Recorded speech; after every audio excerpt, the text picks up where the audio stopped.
All right, 76% approve of Donald Trump's speech. That according to CBS News. This is the biggest number yet. 76%. 80%, by the way, condemned Al Green, the clown from Texas, member of Congress who stood up banging his cane or whatever he was doing and screaming at Donald Trump before he was tossed out. And the Democrats couldn't stand up for a 13-year-old who had survived brain cancer, or the families of young women killed by illegals, or the 95-year-old mother of a man just released from Russian prisons. Democrats, I thought you were lost before. I don't even have a clue as if you can be found at this point. Ivy's with me this morning. Ivy, good morning. Good morning. Reprehensible doesn't even begin to cover what I saw. I mean, honestly, you can't sit up and applaud a 13-year-old boy who they give a Secret Service badge to, who has survived brain cancer with his dad.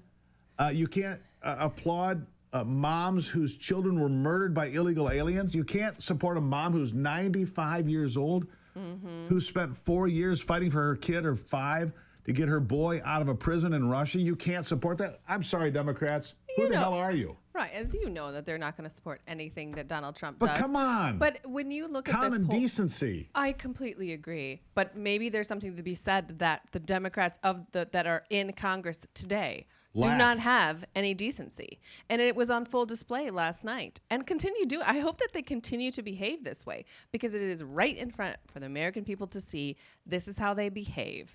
Even when things should be celebrated, they will not celebrate it because their hatred for Donald Trump is more important to them than anything else.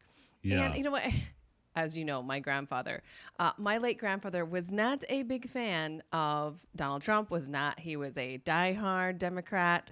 I just feel like it was my freaking grandfather out there, screw you.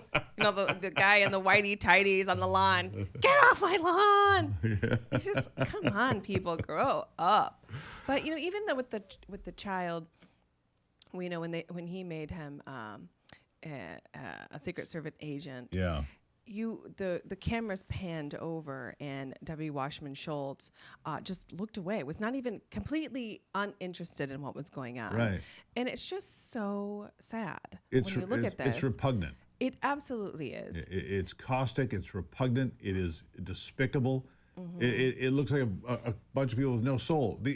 They care more about hating Donald Trump absolutely than loving a child.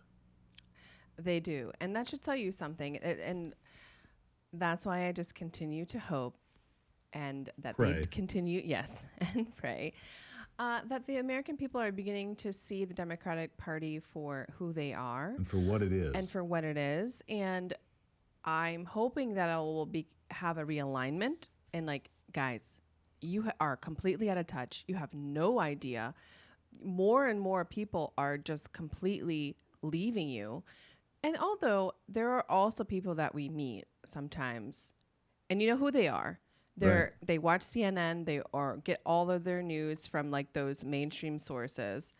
And it's like they are from a completely different planet. Well, let me just give you these numbers here. Look, CBS News is not exactly the bastion of conservatism, right? Mm-hmm. YouGov, the survey company, far left-wing polling company, right, told us that Kamala Harris was going to win the election. Here's the numbers that they found.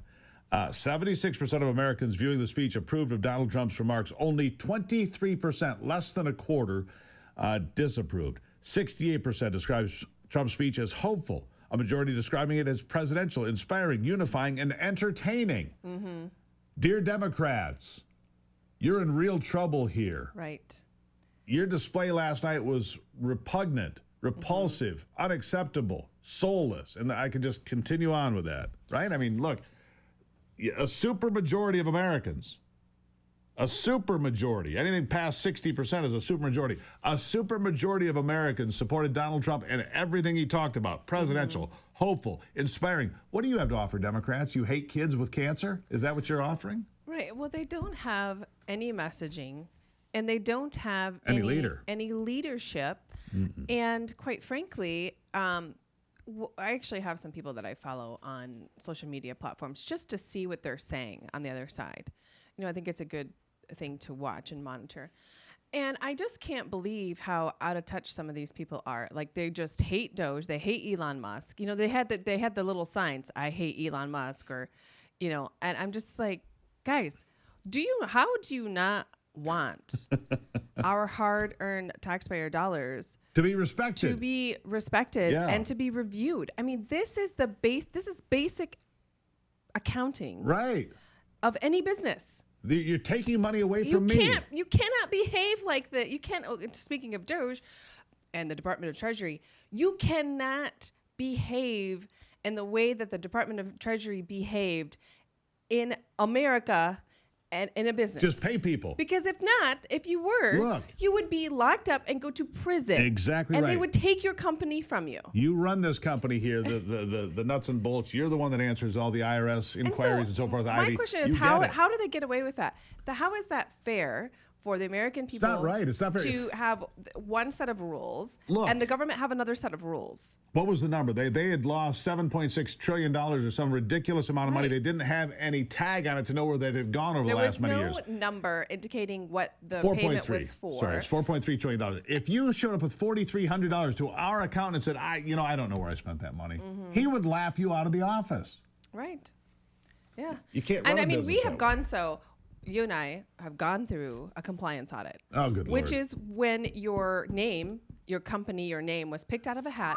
Oh, hey, we're here from the IRS and we're just going to make sure that you're doing everything right. To help other people. Weird, during the... I believe that, right? The guy that pulled our name out of the hat just happened to be in St. John's, Michigan. But hey, I'm sure it was all in the up and up. Right.